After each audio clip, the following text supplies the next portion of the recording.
welcome everyone to our event today on cash, rainforest and climate.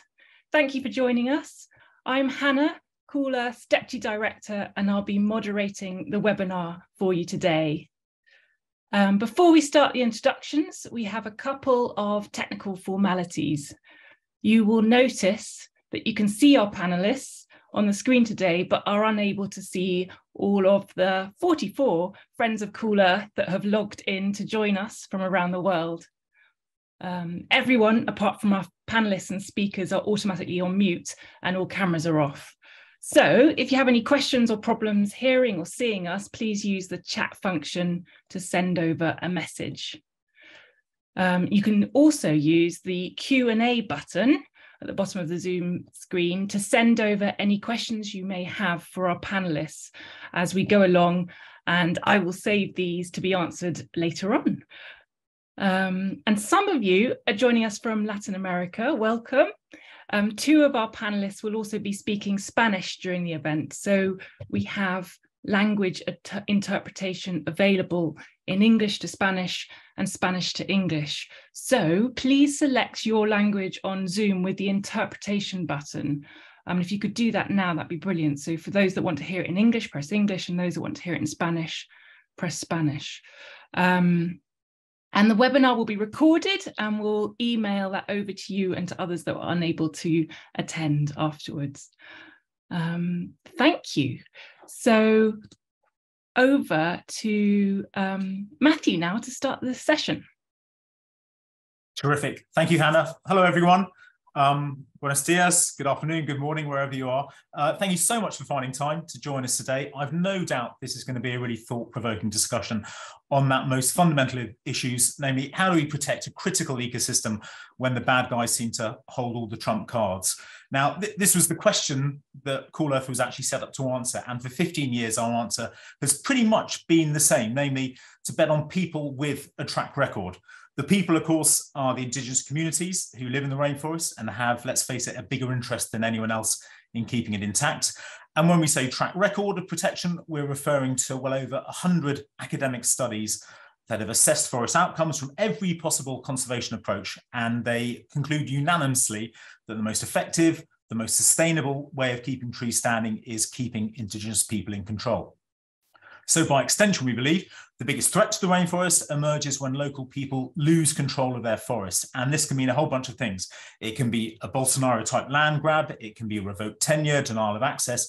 But 9 times out of 10, it's poverty that is to blame. Poverty that blocks choices. It weakens people's resilience, and it stokes vulnerability to loggers, miners, plantations, you name it.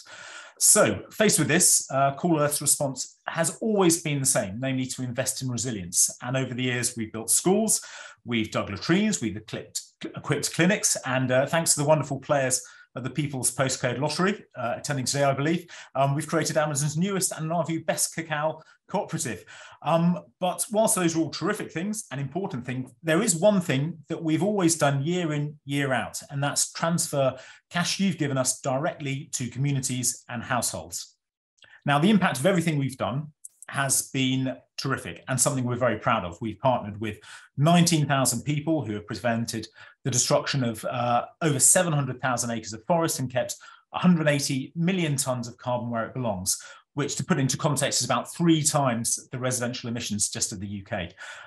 Even more importantly, Cool Earth's partnerships have been 3 times or more effective than any mainstream conservation alternative, which is a great number. But we suspect, as we should, we can do even better if we refine the cash part of our bit of work, which is what we're doing now with a pure play pilot of unconditional cash transfers to rainforest communities. It's the first time this has ever been done, and we believe it's going to be a game changer. So we wanted to ask a bit of your time today, really to explain why. And we have a terrific team who's going to be explaining just that today. We have Patricia Quinones Pareja. Now, she leads the implementation of the pilot in Peru. She's based in Lima and joined Cool Earth this year from Oxfam, Peru. I genuinely can't begin to describe how hard Patricia has worked these past 3 months. Martin Simoneau, who some of you will know, has been researching and modelling cash interventions pretty much incessantly for the last 4 years and currently heads communications on all of our programmes. You'll hear from both of them in a moment, but first we'll hear from Isabel Philandro. Now, Isabel is head of Peru, acting head of programs, and as well as qualifying as a lawyer, she's worked for a range of top drawer organisations, from the Nature Conservancy to the World Resources Institute and even the UN Environment Programme. She's been with us for 3.5 years now and has built, quite simply, a Peru operation that's the envy of other South American NGOs. So without further ado, thank you again, and let me introduce you to Isabel. Good afternoon, everyone, and well, buenos dias for those in South America. And thanks, Matthew, for the introduction. Yeah, we're extremely excited about this idea. So without further ado, I will share the presentation and start with it. Just 1 second.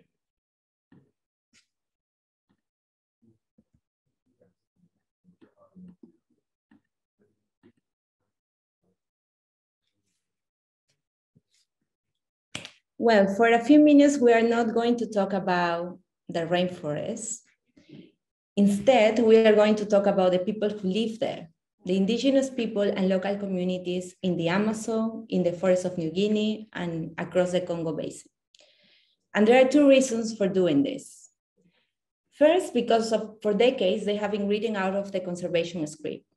Ever since 1970, when the Save the Rainforest campaign was first launched, the conservation movement became very good at talking about trees, orangutans, jaguars, and capturing carbon.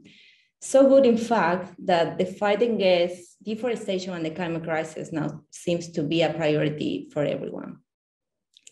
However, very little has been said about other important stuff. What about tenure, human rights, indigenous land rights, discrimination, literacy? Think about the creation of protected areas in the tropics that have displaced people who live there and who rely on the rainforest for their survival. Think about tree planting and carbon offsetting projects that have been made a priority over human rights and well-being, or the development of complicated climate finance systems which have raised billions of dollars and have proven to be inefficient. And on top of this, very little of that funding has gone directly to the hands of local and indigenous communities. The other reason for wanting to talk about the people who live in the rainforest is even more straightforward. The people who live there, the silent 800 million, are the best chances we have of preventing billion tons of carbon being tipped into the atmosphere over the next 50 years. And these are not assumptions, this is evidence. People living in the rainforest have the longest track record of keeping forests standing. Yet, a study shows that in the last 10 years, they have received less than 1% of the $600 billion invested by people just like you to fight the climate crisis. And if the money does reach them, you can be sure they are going to be told exactly what to do with it by people 1,000 miles away. So why hasn't the rainforest been saved yet? There are a bunch of reasons behind these failures, but one is evident. Mainstream conservation has ignored local and indigenous communities as key partners protecting the rainforest. They have been excluded from the negotiation table and excluded from funding. Do we all believe people should have the right to a dignified life? I'm sure we all do. But when people have no cash, they have no dignity and no choice. They lose their freedom and lose control of over their lives. And this can mean many things. They lose control of land tenure, of food security, of their rights. And when people who live in the rainforest lose control because of external pressures, the rainforest suffers. And with the worst rainforest located in the poorest areas on the planet, we need to recognize that poverty plays a major role. Poverty plays a major role in deforestation. Imagine you live in a remote village. You face violence, your children suffer from malnutrition, malaria, and you find yourself with no cash, with no choice left. What would you do? You have no other choice but to sell your resources, your forests, to the loggers, miners, narco-traffickers, and land-grabbing developers. And cash can break that cycle. With cash comes freedom, and the cycle of poverty and deforestation is broken. When people in the rainforest have control and choice over their life, what would you think can happen? We know. People get to live a dignified life, and people get their rights respected. And rainforest stays healthy, it wins. And if rainforest wins, we all do. So this leads us to this. What if there was a solution that gave people control over their own future in the rainforest? Our mission from day one has been simple: to back people to protect rainforests. It is indigenous people, their lifestyle, their vision that will keep rainforests protected all over the world. We want to share with you a simple idea that we believe will change everything. Direct and conditional cash transfers. The smartest, most scalable, and most effective climate action this coming decades. Direct and conditional cash transfers are exactly that. No string cash for people living in rainforests. But before we get into the details, can I stress again that we are not new in the field of cash transfers. We have been providing cash to people in the rainforest since 2008. We start with one village in Peru, and we work now with 30 villages across Peru and Papua New Guinea. That's about 6,500 people. And in these 15 years, we have delivered cash in many different ways, through communal cash grants, cash transfer directly to households too. And people have used the cash to address so many things. It supports families in difficult times, it builds and improves communal infrastructure, to send children to school, to university, and it also allowed many communities to survive COVID. So cash was used and invested in things that we could have never imagined. And that's exactly what's needed: autonomy and choice. Each village, each rainforest is of course unique, but cash works everywhere. And what's more important with programs like this is that people living there are not excluded from social, economical, cultural gains. So we got this idea after 15 years working with villages across the tropics. But of course, we have made mistakes and we have had our challenges. We learned that 6 clans living very close to each other in Papua New Guinea might look like a village, but there aren't. We have learned that local knowledge beats any clever plan created by those with degrees and careers thousands of miles away. And we also became part of the bureaucratic system, which involves financial, legal, and in-country tax regulations on indigenous actions. These learnings were required. They have led us to this point right here, right now. But we know we can do better, and we need to think even bigger. In 2023, we will launch the first ever unconditional cash transfer pilot in the Peruvian Amazon. 300 people, that's a whole village, will receive a daily cash payment of $2.50 per person for the next 2 years. In the Peruvian Amazon, this is enough to cover all 3 meals for a family every day. And we are working in collaboration with rainforest villages, with indigenous-led organizations, and external researchers to assess whether the money enables people to conceive their own vision of a thriving future in the rainforest. We know that cash isn't the only answer to the climate crisis, but it is an incredibly powerful tool to support people who will come up with those silver bullet solutions. And now more than ever, we need to act quickly. We are convinced this first pilot will lead to new relationships in the climate community and beyond, who will take this idea and ensure climate finance flows to indigenous and local communities over the world, free of conditions. We have plans to start pilots in Papua New Guinea and the Congo Basin in the coming years, locations where we already work, and regions in which people are desperately calling for greater resources to fight the greatest crisis of all, So when just about every other approach to protect rainforests has failed or lack scale, we need to test this. It's fair, versatile, and risky. We know this, but I'll say it again. We don't have time and we're ready to embrace that risk. We're extremely excited to be doing this with your support. So now I'm delighted to have Patricia, who is joining us from Lima and who will be presenting in Spanish.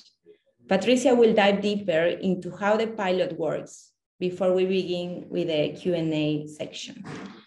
So please, I invite you to use the interpretation button at the bottom of your screen if you need it. Thank you.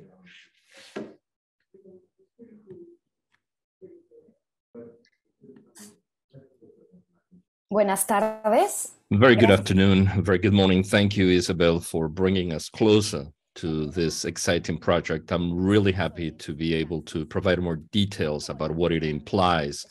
As you have said before, we are presenting you with an idea that seems to be very simple. Nevertheless, it is interesting how intrinsic and complex it could be to implement, especially when we believe that this process is as important as the final result. We cannot conceive this project without starting from the experience of people that live on site. This webinar reaches us in the appropriate time. Very few days ago, I returned from being in Satipo, in the Peruvian Amazon basin, where we have an office since 2014, and we have had many experiences there, and that's where the pilot will be there. And you're probably wondering why in Satipo. Well, first of all, it is an area of very high environmental value, and this has been identified and recognized not only by Cool Earth, but also by the Peruvian government. Right there on that side, we have the Ashanica Communal Reserve and the Otishi National Park, which are biodiversity hotspots. Additionally, it is a region where the government has focused already programs that are aimed at protecting forests due to the increase of deforestation in the recent years. You can see on the screen the map where this is located, the communal reserve and the national park, these biodiversity hotspots. Second, Satipo is home to an important part of the Ashanica people. It is the largest in Peru in the Amazon region. Unique culture, unique knowledge, peoples that have suffered the impacts and pressure on their forests, resources, and landscape, but also political violence that affected Peru for over 20 years. The Ashaninka peoples are people who epitomize resilience.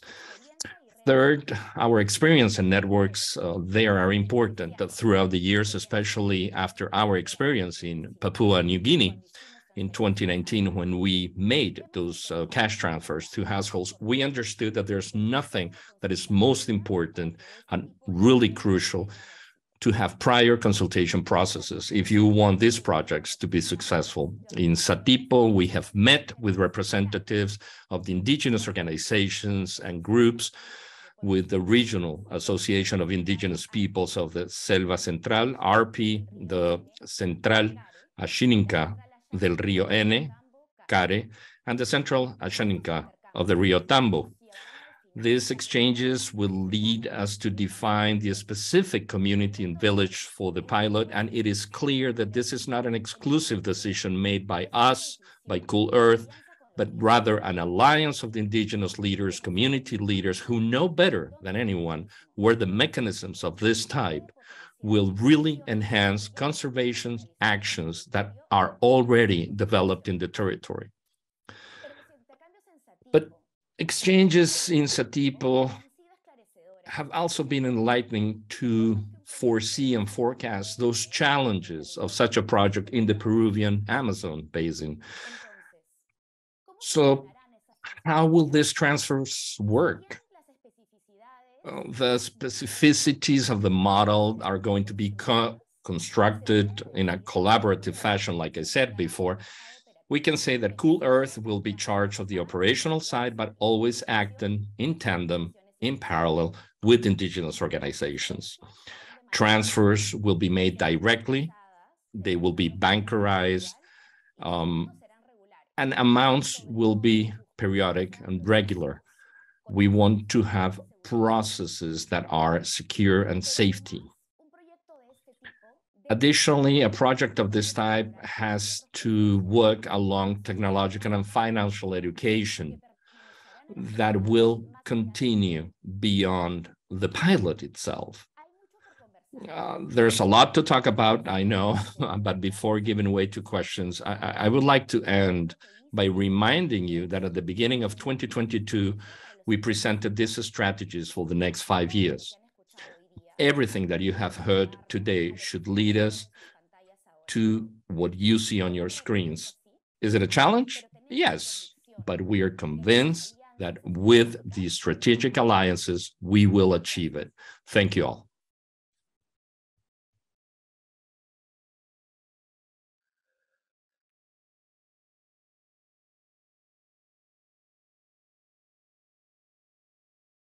Wonderful. Thank you so much, Patricia and Isabel. That was great to hear all the details. We've had questions coming through from the audience, and we also had some previously that were sent through in advance. So we'll now move on to the Q&A session, and we've got about 20 minutes left to do that. So I'll be channeling the various questions that have come through to Patricia, Isabel, Martin, and Matthew. So just get started. So we've got a question from Alex Wright, and I think this one's for Patricia. So when Indigenous people are clearly the best stewards of the natural world, what can Cool Earth do, or what are any other organisations doing to help protect their culture from being corrupted by Western colonialist and extractive cultural practices? And actually, there's another part to that. And what can Cool Earth do to try and help influence the Western colonial capitalist society using the wisdom of Indigenous people? So that's over to you, Patricia. Okay. Bueno, lo primero, creo que... Well, first of all, I believe you need to listen to the Indigenous peoples or organizations and respect their governance and their government. Indigenous communities and peoples have their own voice, their representation, they have ancestral knowledge, and sometimes in the conservation mainstream that is not heard.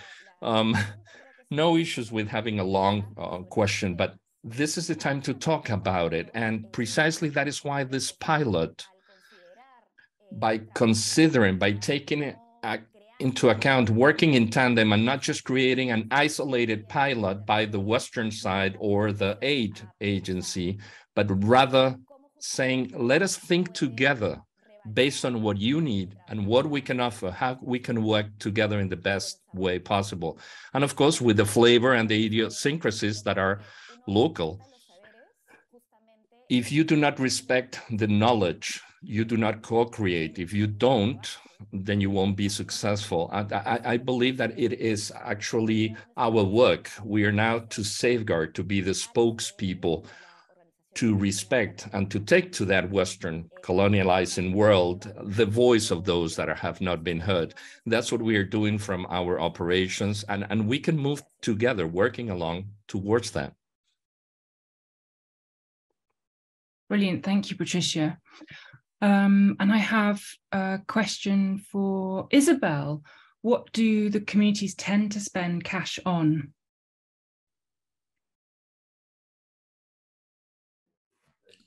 Thank you. Well, I will switch to Spanish to answer this question. So if you can please press the interpretation button, that would be great. Okay, thank you. So first, I would like to place ourselves in the communities where we work. Many of them are very remote territories in very remote areas where there's very little presence of the government, of the main government. So these cash transfers from Cool Earth are for basic needs, just like I mentioned during my presentation, to send their kids to school or even to college, or even to implement maybe a medical dispensary, because you might not even have a basic health infrastructure from the from the Ministry of Health or something like that. So you have to ride to the closest urban area or semi-urban area for healthcare. So they use the money not only for their own benefit, because this is direct, but also to work on communal projects. For example, satellite internet connection, which will serve by everyone chipping in part of their transfer for the community itself, based on the experiences that we had on previous projects, also to buy tools, for example, for cocoa harvesting or production or coffee or any other crop. And sometimes for things that we might not even imagine, because they do have that knowledge and they know what they need, maybe to strengthen their own resilience in living in those very remote areas. And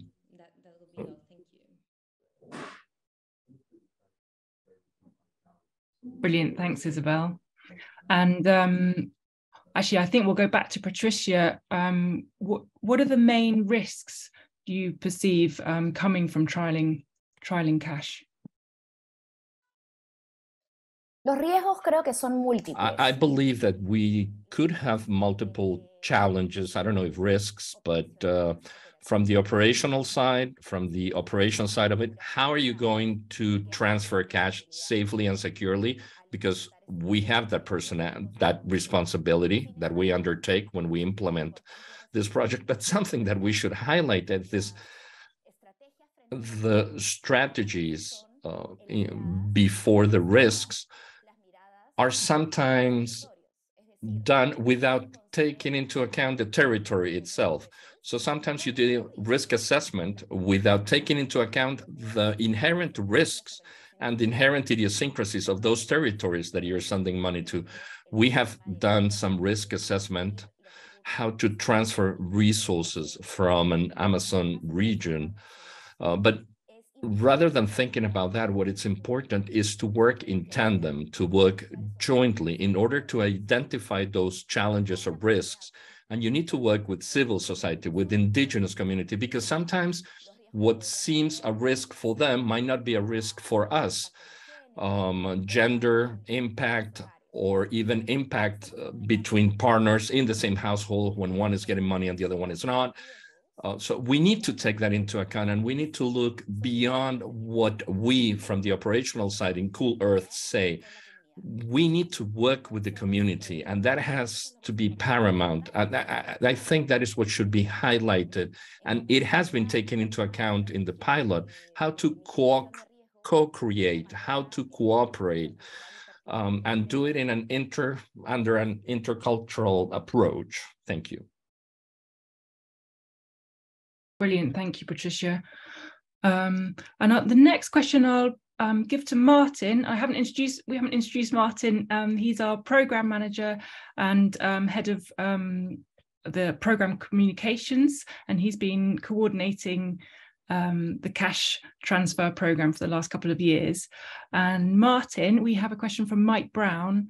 Cash transfer charities such as Give Directly seem to be able to raise much bigger sums of money and operate with a high degree of efficiency.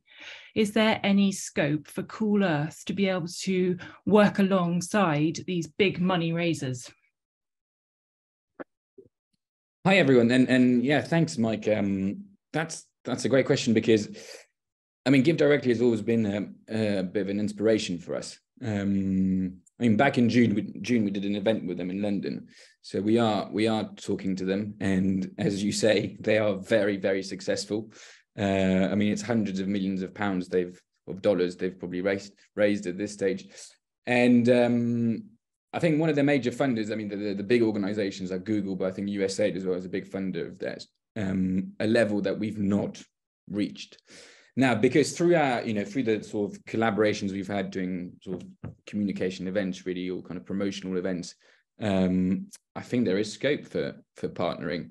As you might know as well, they're very big in Africa, not so much in Latin America at this stage. And when we kind of introduced our idea to them in the early stages of the discussions, they were almost very jealous because they've been trying to tackle poverty, and we kind of threw in the climate change aspect to it. And they'd never really seen the kind of link between indigenous peoples, protection of the rainforest, and climate change mitigation. So at this stage, they kind of went to us and went, okay, so once you've launched in the Amazon, what Isabel and Patricia have been telling us all about, what's your plan in the Congo Basin, where they already have an office, where they've got operations, etc., etc. So I would hope that there are, plans for potential collaborations on both the fundraising side of it. I'm sure we could learn from them, but also on the kind of programmatic aspect of it. Thank you. Fantastic. Thanks, Martin. And I have another question from Will Humpington. Let me just think who's best to send this to.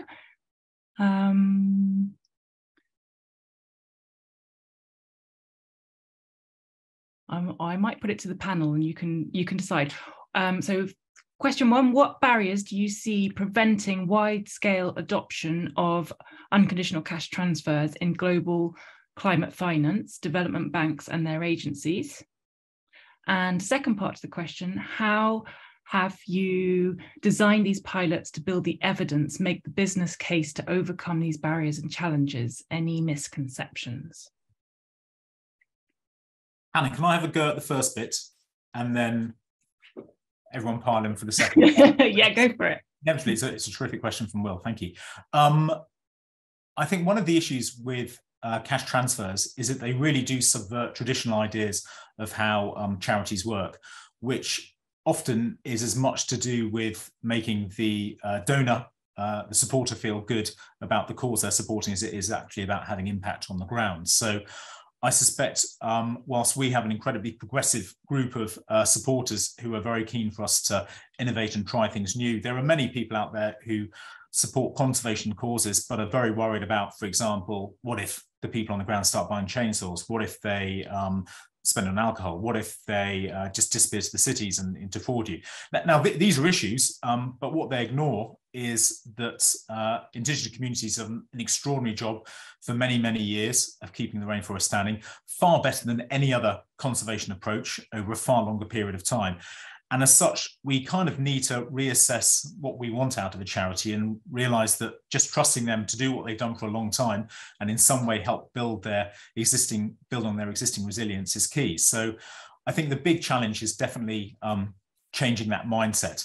There's also, though, a problem in terms of the way in which climate finance is distributed, in so much that it does depend very heavily on large top-down organisations such as UNEP or indeed the regional development banks, and they are not fit for purpose in terms of putting cash in at the grassroots scale for a whole bunch of reasons, much of it to do with bureaucracy and a cynic would even say corruption. So I do think one of the most exciting things about our cash transfer pilot is that we're small and we're agile, and we can actually put money in directly at the village, the household, or almost the individual level very, very quickly. Once we've done proof of concept of that, then I would hope people with much deeper pockets would then get on board and use the evidence base we're creating to leverage cash in a far more impactful manner. And who's going to talk to us about the evidence base? And you could combine that and talk about the measure of impact in general. That'd be brilliant. Sure, I'll take that, unless Isabella or Patricia wants to jump in, and you probably want to at the end of what I'm going to say. And I mean, funny enough, Will, on your question about, we asked the same question, but we didn't ask it to development banks and climate finance agencies, but we asked it to conservation professionals. And in fact, I think the researcher who did that piece of work might be in the attendee. Hello, Callum, if you're there. I think I saw your name. And he did his piece of work on how, because I mean, as Isabel said it in her presentation, mainstream conservation is problematic in a way. And when we decided to go no strings cash, which is unheard of in the sector, we wanted to know what other people might think. And I mean, it turns out that at least in the conservation sector, in the climate change sector, everyone's kind of, you know, on board with the idea in 2022. Probably wasn't the case 10 years ago, but it's becoming more of a norm. Now, on the impact, which is often the questions we get, I mean, the main question we get, what I probably would say at the beginning, is that our evaluators are the people that receive that cash. And I think that's one of the major issue we've had with projects in development and conservation over the years. You know, we never value people's experiences, people's voices. In fact, there's a really good article, and I've forgotten the name of the author, that asks, how do you measure impact of a project? And the answer is just ask the people. That's the thing we've always forgotten. And I'll try and dig it out and maybe share it later on when we share the follow-up email. But in order for us to, so what I'd want to minimize, I mean, this project is kind of unheard of. So we don't want to recycle the kind of evaluation methodologies that we've used in the past, or other organizations have used in the past. We need to think, you know, outside the box. And by that, we're making sure, and I think Patricia said it, you know, we're putting the people's voice and experiences at the center of our evaluation methodology. I think I can't speculate anymore on, you know, the outcomes of a certain project at this stage, because the rainforest village is so dynamic, is so unique, is composed of so many different individuals with different priorities and different needs. It's very difficult for me to say this is going to be the desired effect or outcome, because our desired outcome is, you know, forest protection, but also and principally people's livelihoods in a way, and they are a proxy indicator to forest health.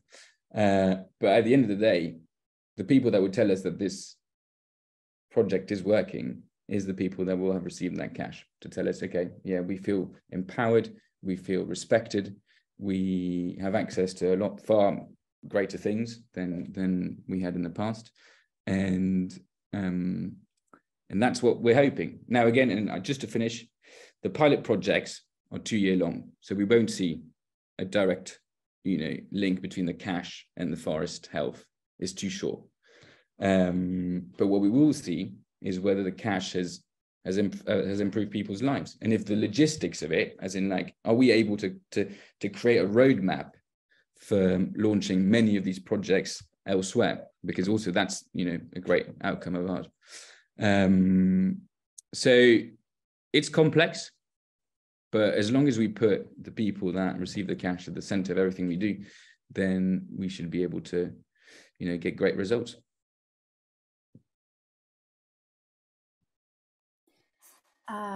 Hannah, can I add an extra idea? Yeah, please.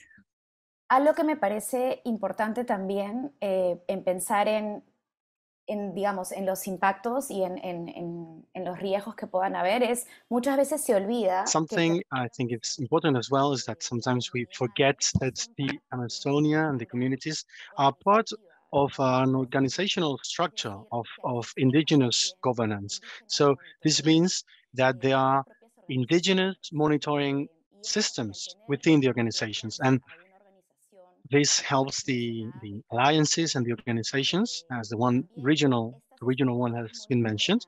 So these structures have a monitoring, do a monitoring on how the resources have been used, or how some resources have been used or on the territory.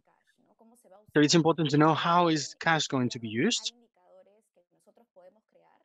There are some indicators we can create in alliance with organizations, but we also need to remember that in indigenous spaces, as opposed to urban places, there's a monitoring system in place for everything related to the indigenous federation. So I think it's always important to consider this design as something innovative, because the idea is to work all this pilot process with the indigenous organizations. That was the only thing I wanted to mention.